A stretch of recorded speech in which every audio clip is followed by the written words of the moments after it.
Genesis 20, Abraham, Abimelech, and God's protection. Genesis 20, verse 1.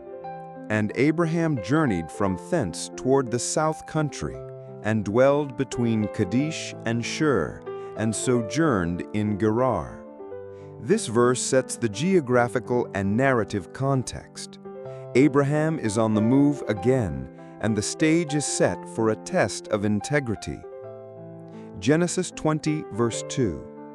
And Abraham said of Sarah his wife, She is my sister. And Abimelech king of Gerar sent, and took Sarah.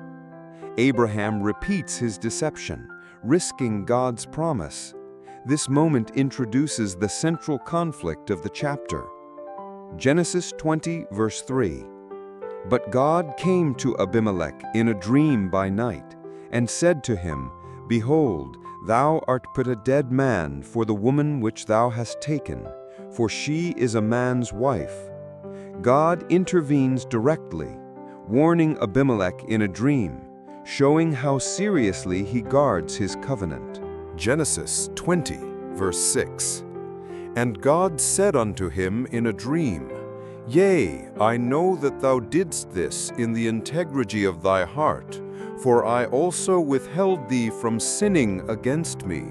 Therefore suffered I thee not to touch her.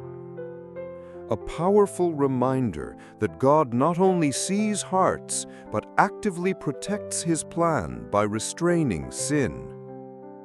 Genesis 20, verse 17.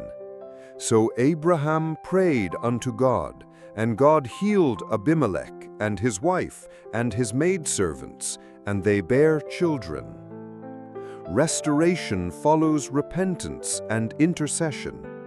Abraham, the prophet, prays, and healing comes after error, a theme of grace after error.